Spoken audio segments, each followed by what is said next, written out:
Muy bien, seguimos con clase número 6. Aquí estamos considerando las consecuencias del pecado, la caída, castigo, consecuencias, etcétera, etcétera.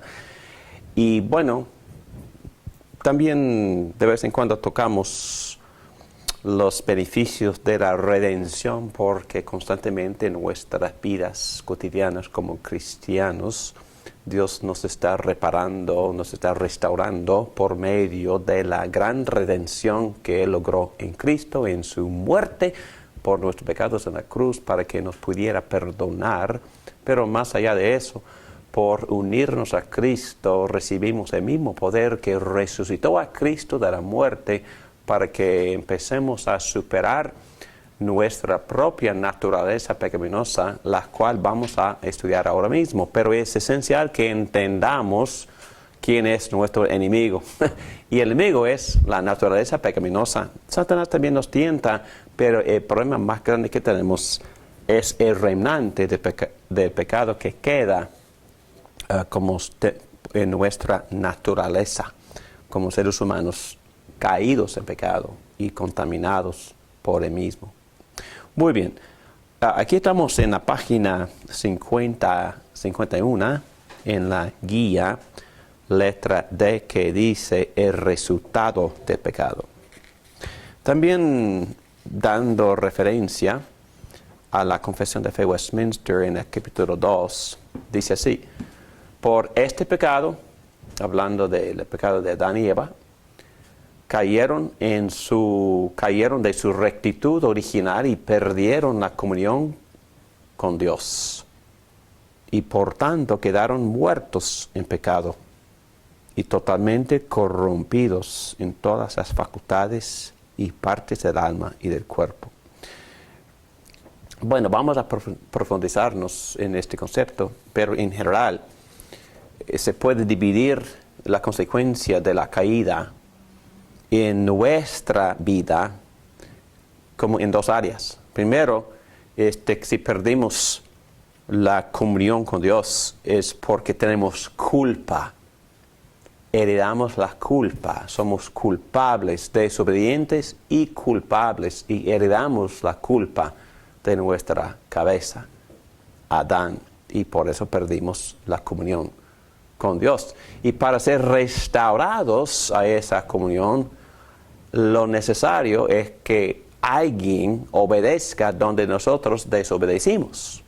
Y obviamente esa persona fue Jesucristo, quien obedeció completamente, vivió perfectamente santo y recto, y al final de su vida se entregó a la muerte para poder recibir el castigo, la ira de la justicia de Dios.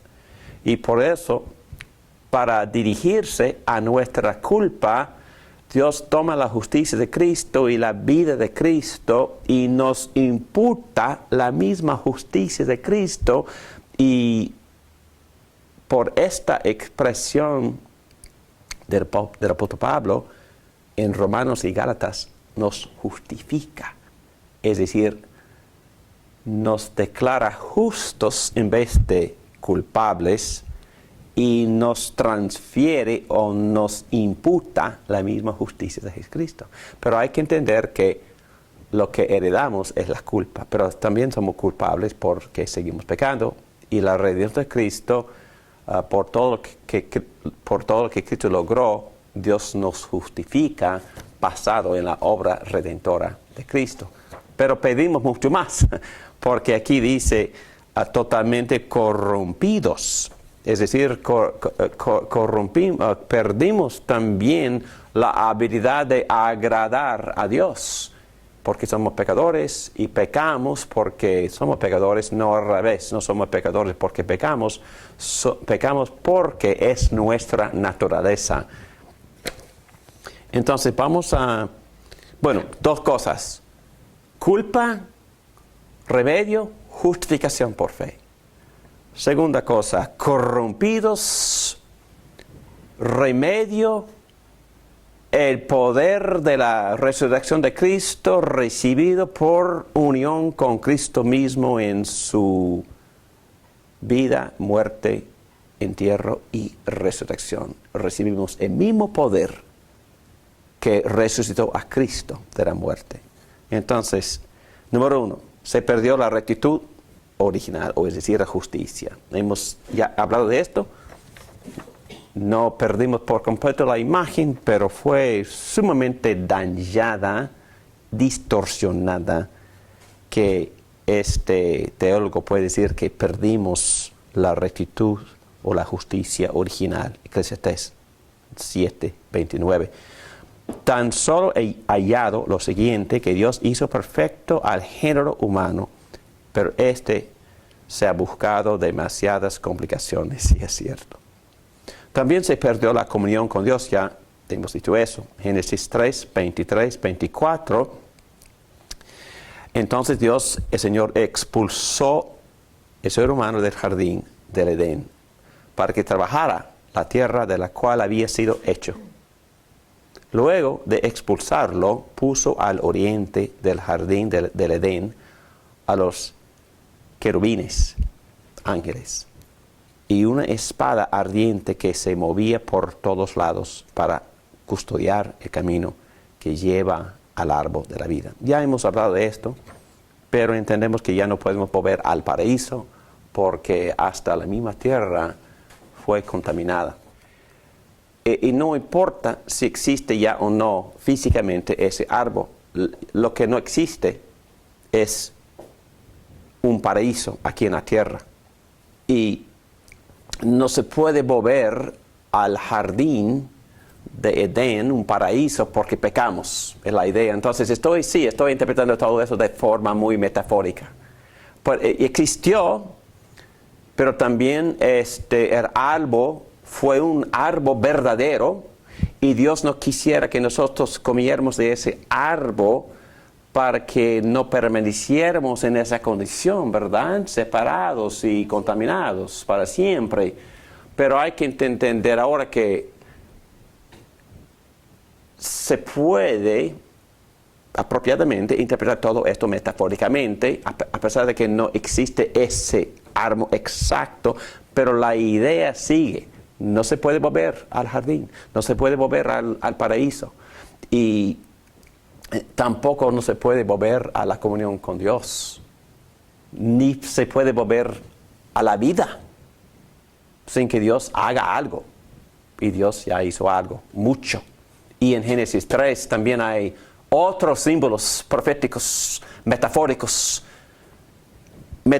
y proféticos que nos enseñan que Dios ya empezó a hacer algo para redimirnos. Bueno, vamos a tocar esos símbolos ahora mismo. Bueno, ustedes saben a cuáles símbolos me refiero, ¿verdad? El símbolo de Génesis 3. Ok, y aquí vemos los esfuerzos de Adán y Eva para cubrirse, porque sabían que tenían culpa y tenían vergüenza, porque estaban desnudos, y trataron de desvestirse cubriéndose. Ellos entretejieron hojas de higuera.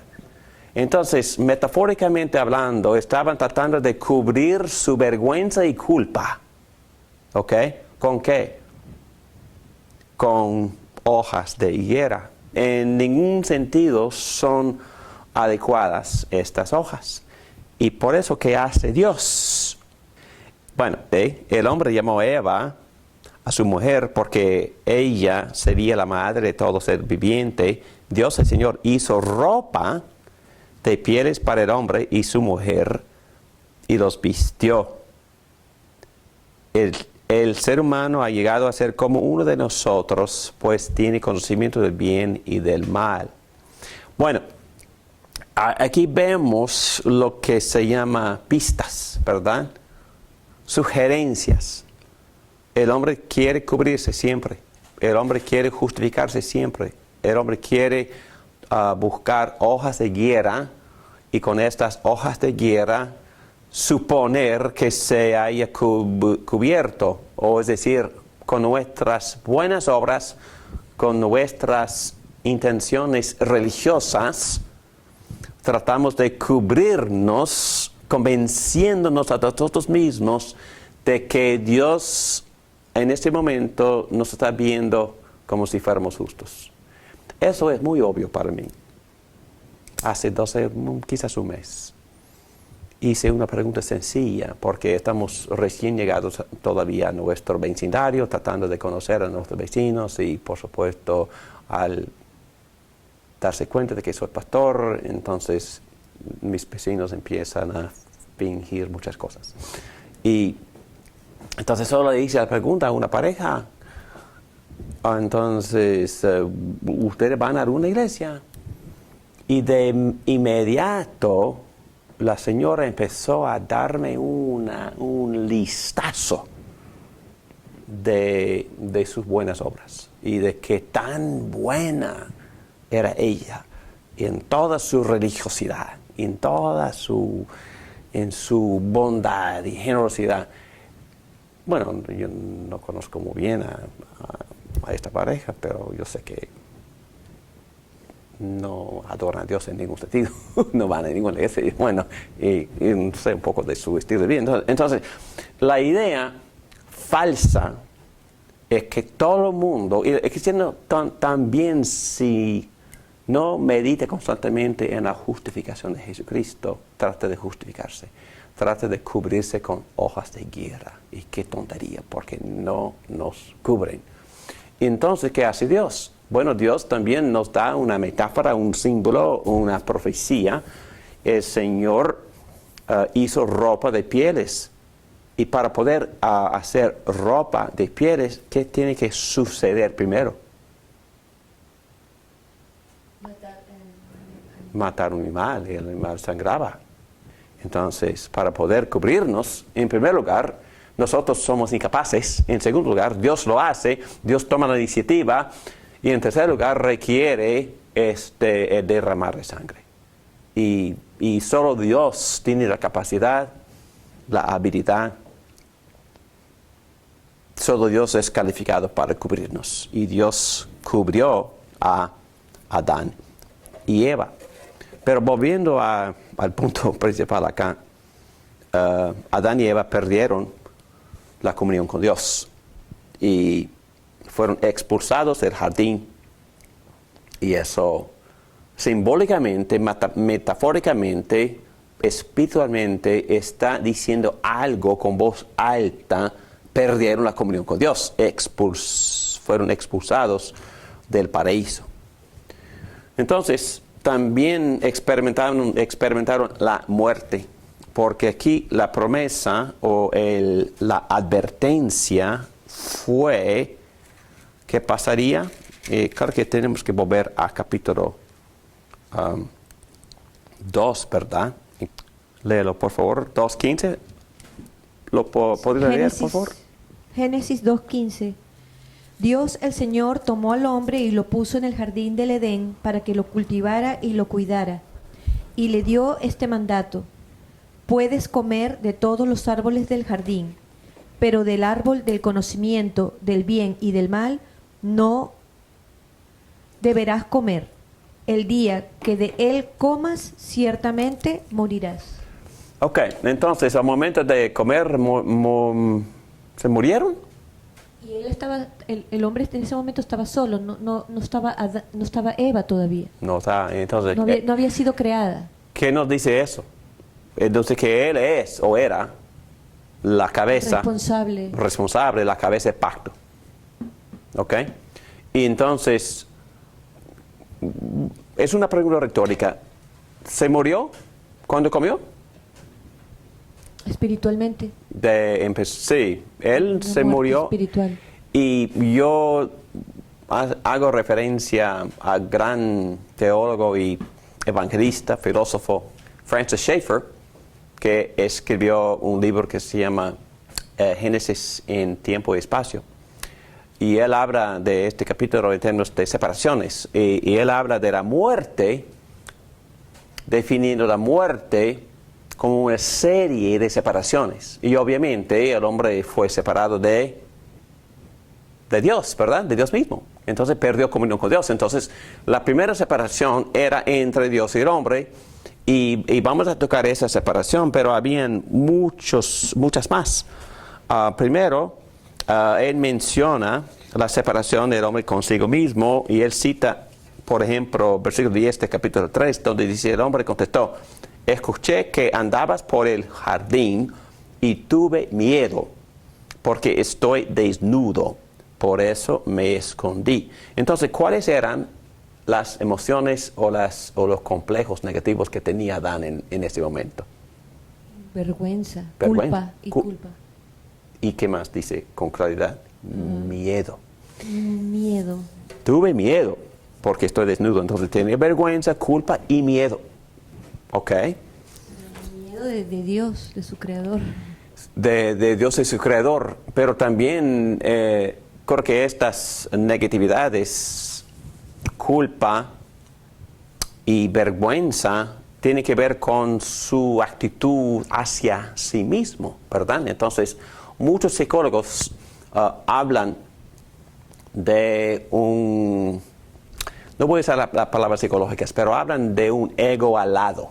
Yo leí un libro acerca de esto por un psicólogo, y él habla de que a veces el hombre con muchos complejos tiene el sentido de que él mismo esté caminando al lado de sí mismo. Entonces, en otras palabras, el hombre pierde su integridad, pierde su concepto positivo de sí mismo, hecho a la imagen de Dios, y tiene miedo, tiene vergüenza, tiene preocupaciones, no sabe quién es, pierde identidad, entonces se separa a sí mismo. Es otra separación. Y por supuesto está separado de Dios, pero también siguiendo con esta idea, el hombre se separa del hombre, y vemos esto en lo que pasó entre Adán y Eva, porque eran dos nada más en aquel entonces, pero experimentaron una gran separación. Adán respondió a Dios: la mujer que me diste por compañera me dio de ese fruto y yo lo comí. Entonces, ¿qué está haciendo Adán? Está culpando a Eva, echándole la culpa. Culpando a Dios. Culpando a Dios y culpando a la mujer. Entonces, a una gran separación. Y a la mujer le dijo: multiplicaré a tus dolores en el parto y darás a luz a tus hijos con dolor. Desearás a tu marido y él te dominará. Muy bien. En este versículo donde dice: desearás a tu marido y él te dominará, Dios está hablando de la consecuencia del pecado entre un marido y su esposa. Y quisiera darles algunos comentarios sobre este conflicto, porque hoy en día, por las filosofías previamente mencionadas, estamos perdiendo cualquier concepto saludable, bíblico, complementario entre hombre y mujer, específicamente entre esposo y esposa. Pero entendemos que al principio Dios nos da orden y sumisión en el matrimonio para enseñar algo acerca de Dios mismo y también acerca del Evangelio. Dos cosas. Acerca de la amorosa unión entre Cristo y su iglesia. Otra vez, Dios nos ha dado o les ha dado a esposo y a esposa papeles, roles complementarios para enseñarnos algo acerca de Dios mismo y acerca del Evangelio o de la amorosa unión entre Cristo y su iglesia. Y no tengo tiempo para meterme profundamente en estas ideas, pero tocando un texto en 1 Corintios 11, versículo 3, ahora bien, quiero que entiendan que Cristo es cabeza de todo hombre, mientras que el hombre es cabeza de la mujer y Dios es cabeza de Cristo. Pero hoy en día esas palabras suenan prácticamente como maldiciones, ¿verdad? Porque nadie quiere oír este tipo de relación. Pero lo interesante es que la Biblia compara la relación entre padre e hijo con la relación entre marido y esposa. En otras palabras, ya hemos tocado profundamente y pasamos horas hablando de esto con propósito. Porque dentro de la misma Trinidad existe igualdad de poder, de dignidad, de gloria. Entonces, de esencia, igualdad. Pero también en la misma Trinidad existen papeles y roles. Existen autoridad y sumisión. Y Dios en su sabiduría también nos ha dado relaciones aquí en la tierra para ayudarnos a entenderlo a Él mismo. Entonces, en este texto compara la relación entre Dios y Cristo con la relación entre hombre y mujer. Y también sigue Pablo hablando de la igualdad y de la dependencia mutua. Sin embargo, en el Señor ni la mujer existe aparte del hombre, ni el hombre aparte de la mujer. Entonces existe una independencia mutua. Y segundo, Dios nos ha dado papeles en el matrimonio para enseñarnos algo acerca de la amorosa unión entre Cristo y su iglesia. Y Dios le pide al esposo que demuestre a su esposa el amor de servicio sacrificado de Cristo para su iglesia. Y Dios les pide a las esposas que demuestren la respuesta apropiada de respeto y apoyo que la iglesia debería tener para Cristo. En otras palabras, cuando leemos este tipo de enseñanza, de inmediato las mujeres rebelan y los hombres se gozan y empiezan a ponerse machistas. Y es muy problemático porque ninguna de esas respuestas refleja la verdad que Dios nos está dando en su palabra. Voy a leer lo que Dios dice. Esposas, sométanse a sus propios esposos como al Señor, porque el esposo es cabeza de su esposa, así como Cristo es cabeza y salvador de la iglesia, la cual es su cuerpo. Así como la iglesia se somete a Cristo, también las esposas deben someterse a sus esposos en todo. Pero aquí vemos la responsabilidad de Cristo, del esposo, la de invitar a Cristo. Esposos, amen a sus esposas, así como Cristo amó a la iglesia y se entregó por ella para hacerla santa.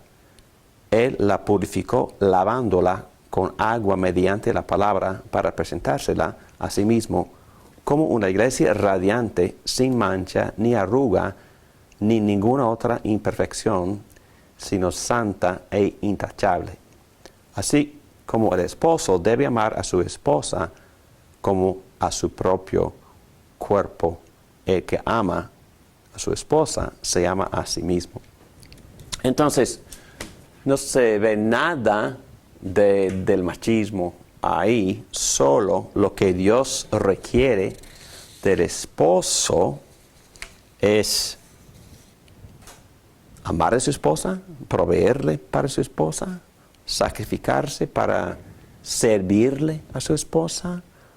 Le requiere un espíritu de ternura y hasta una responsabilidad de lavarla. Entendemos eso como una responsabilidad espiritual para ella y para toda la familia, para que la familia se meta en la palabra con la presencia del Espíritu Santo y para poder experimentar el lavamiento del Espíritu de Dios en el matrimonio. Esa responsabilidad se le da al hombre. Y la mujer, como ya hemos dicho, tiene la responsabilidad de responderle mostrando el papel de la iglesia con Cristo. Pero a lo que vamos, en este contexto estamos hablando del pecado y de las consecuencias. El pecado de Adán y Eva afectó directamente estas dos responsabilidades originalmente ordenadas por Él. Ahora, a causa del pecado, la tendencia del hombre es de tratar a su esposa ásperadamente y despóticamente como señor en su papel. Recuerde que su papel era de ser siervo y no uno de opresión. Ahora, a causa del pecado, la tentación de la esposa es la de usurpar el papel del esposo. Para poder entender bien lo que este versículo nos está diciendo, y cuando digo este versículo, me refiero al versículo 16 de Génesis 3. A la mujer le dijo: multiplicaré tus dolores en el parto, y darás a luz a tus hijos con dolor. Desearás a tu marido, y él te dominará. Para entender bien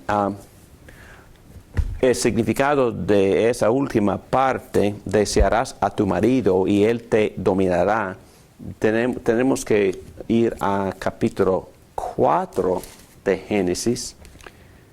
Abel también, en versículo 4, presentó al Señor lo mejor de su rebaño, es decir, los primogénitos con su grasa. El Señor miró con agrado a Abel y a su ofrenda, pero no miró hacia Caín ni a su ofrenda. Por eso Caín se enfureció, andaba cabizbajo. Entonces el Señor le dijo: ¿por qué estás tan enojado? ¿Por qué andas cabizbajo? Si hicieras lo bueno, podrías andar con la frente en alto. Pero si haces lo malo, el pecado te acecha como una fiera, lista para atraparte. No obstante, tú no puedes dominarlo. En hebreo, estas dos frases, desearás a tu marido y él te dominará, y esta parte, el pecado te echa como una fiera, lista para atraparte, no obstante, tú puedes dominarlo. En ambos casos, hay deseo y la necesidad de dominar, o la experiencia o el acto de dominar. Y entonces, ¿qué es lo que vemos aquí?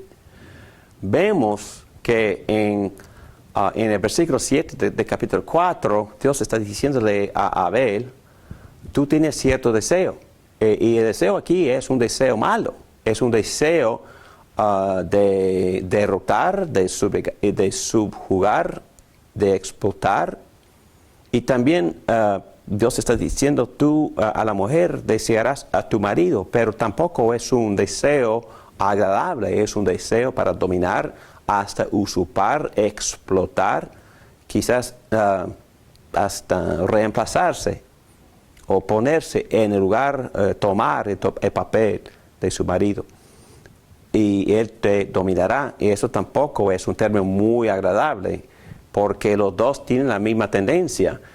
El hombre tiene la tentación de violar, de explotar para sus propios deseos y placeres, de ser machista, de ser una autoridad exagerada, y no hay nada de ese sentido en la Biblia con respecto al papel del marido, pero la mujer también, según las consecuencias del pecado, resiste este papel que Dios le ha dado y quiere usurpar hasta tomar las riendas. Entonces, esto vemos en casi todos los matrimonios y por favor no me entiendan mal, porque no estoy enseñando ningún tipo de machismo, ni estoy enseñando ningún tipo de matrimonio igualitario. No, estoy enseñando una relación complementaria donde los dos tienen sus papeles y sus responsabilidades complementarias ante Dios. El hombre tiene la gran responsabilidad de amar, de sacrificarse, de buscar reconciliación siempre, de servirle a la mujer, de proveerle y también de reconciliar cualquier conflicto. Él tiene la responsabilidad de tomar la iniciativa y así proveer económicamente para la familia, y la mujer respetarlo y también amar respetuosamente como un complemento. Y Dios ha designado todo esto para reflejar algo de la Trinidad y también para reflejar o para manifestar, revelar la forma en que Cristo también se sacrifica por su novia, la Iglesia. Y un comentario más sobre este conflicto común entre los matrimonios, entre las parejas. Por supuesto, hay un remedio, y el remedio se encuentra en la redención de Cristo y principalmente a través del poder del Espíritu Santo. Es muy interesante si uno regresa al capítulo 5 de Efesios, y los que han estudiado griego van a entender lo que voy a decir, porque el apóstol Pablo le gustan las oraciones muy largas, y en griego, con la falta de puntuación, las oraciones llegan a ser sumamente largas, y oración en capítulo 5 de Efesios empieza con un solo imperativo. En capítulo 5 de Efesios, la oración empieza con el versículo 18, y los demás verbos en el resto del capítulo son gerundios. Los demás verbos en este capítulo son gerundios o participios, es decir, palabras, verbos que modifican el único imperativo. ¿Y cuál es este imperativo en el versículo 18? No se emborrachen con vino que lleva al desenfreno, al contrario, sean llenos del Espíritu. Entonces, el imperativo es que sean llenos del Espíritu, y los demás son gerundios modificando ese imperativo. Entonces, ¿cuál será el resultado de estar lleno o ser lleno del Espíritu Santo? Ahí vemos un ánimo mutuo, una alabanza del corazón a Dios, una disposición de siempre dar gracias a Dios. Versículo 1, una disposición de someterse los unos a los otros. La esposa también se someta. Vemos esposos amando a sus esposas así como Cristo ama a la iglesia, entregándose por ella. ¿Qué es mi punto?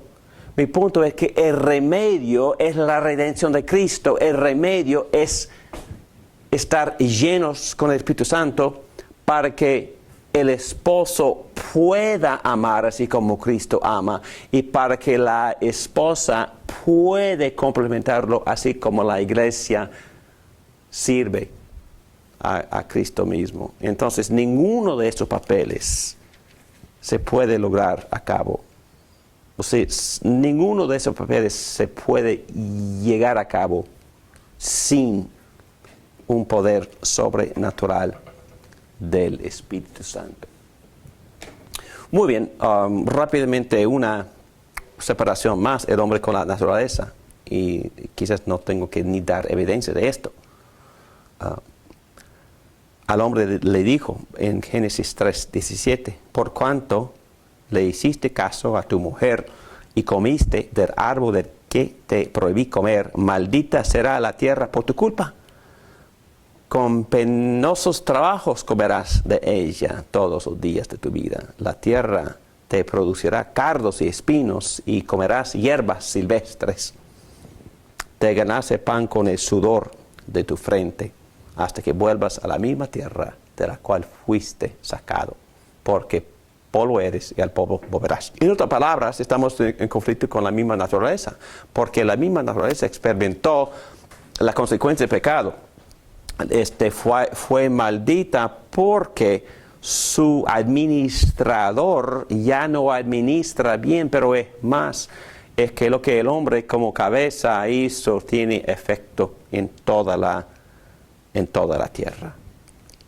Y bueno, los ejemplos no son muy difíciles. Tenemos tormentas, huracanes, terremotos, tsunamis, virus, bacterias, espinos, animales silvestres, insectos, bacterias. Entonces, un montón de cosas que nos afligen de la naturaleza, y hasta los agricultores tienen que sufrir en tiempos de sequedad o escasez, y también en tiempos de diluvio.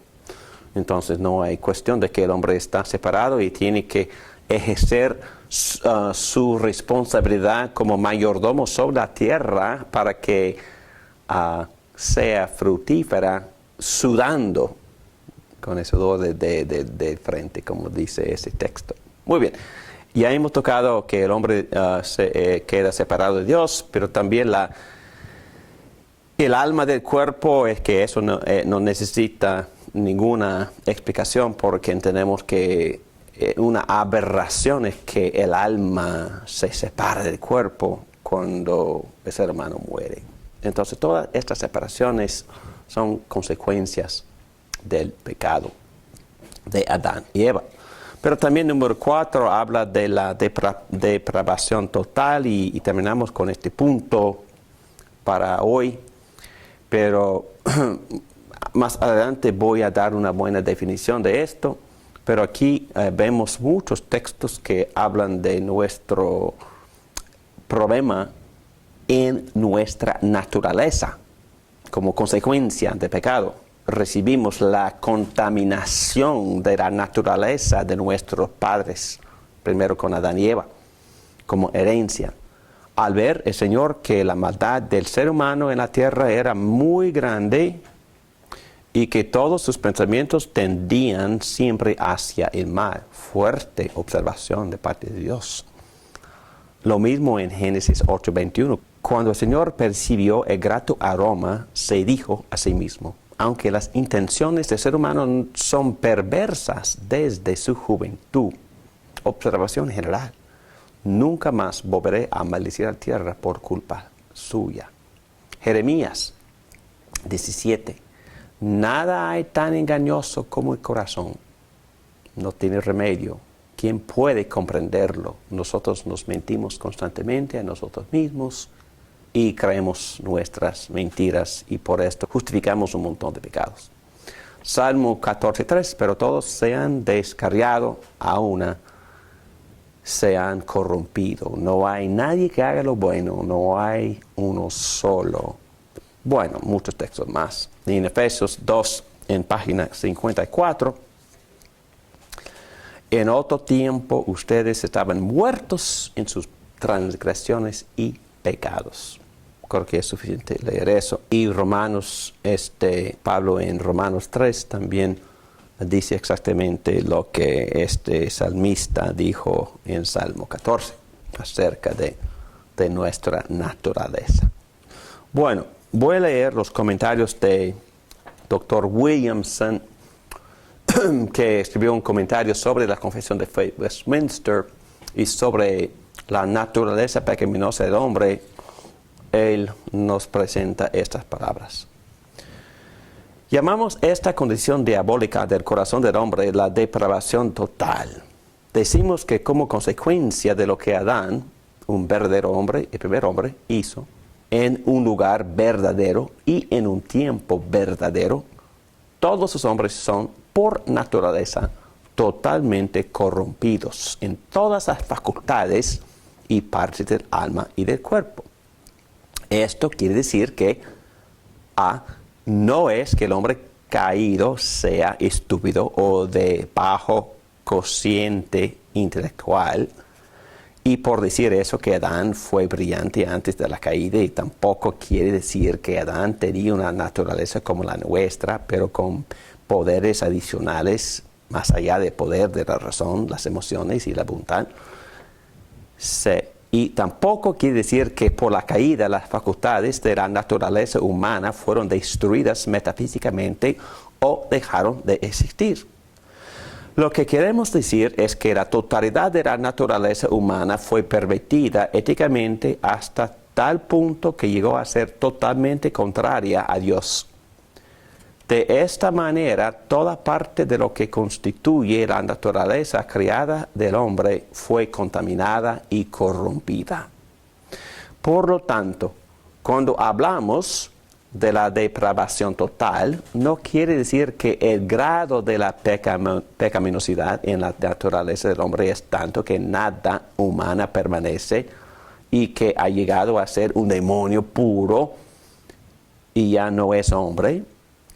La palabra total, en depravación total, hace referencia al alcance o la extensión del daño y no tanto al grado del daño. Por ejemplo, toma un vaso de agua, agrega una cucharadita de veneno.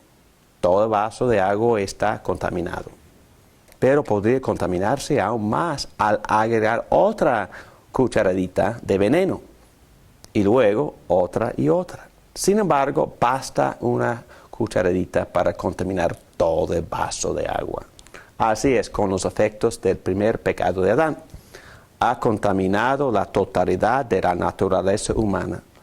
Pero esto no quiere decir que un hombre en particular es tan malvado como podría llegar a ser. Con el pasar del tiempo, los perdidos llegarán a ser totalmente malvados en grado, pero ya son totalmente depravados en el alcance. Pero hay en el presente ciertos instrumentos utilizados por Dios para retardar y restringir la maldad, para hacer la vida en este mundo tolerable. Muy bien, ¿pregunta sobre la depravación total? ¿Pregunta?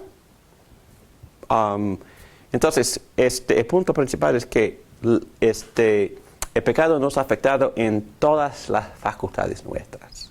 No hay ninguna parte de nuestra constitución, si podemos usar esa palabra, espíritu, cuerpo, mente, corazón, emociones, mentalidad, sexualidad, personalidad.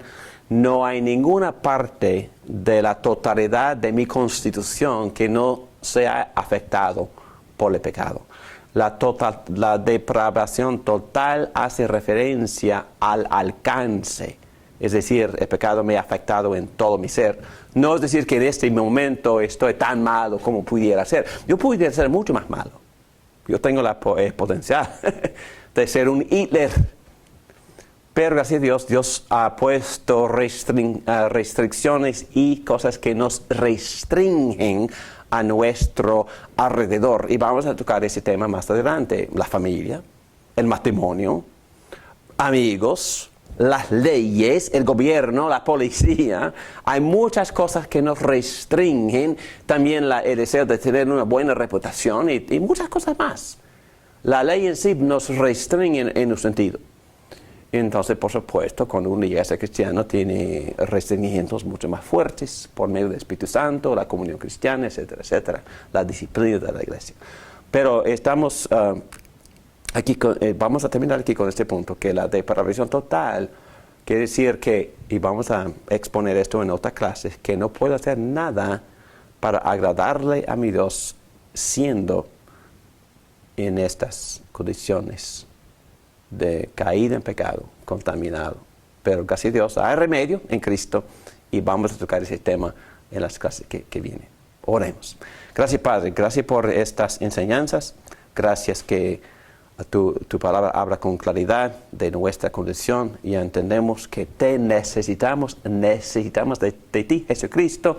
Necesitamos de tu gran redención y de poder del Espíritu Santo, la palabra, la iglesia.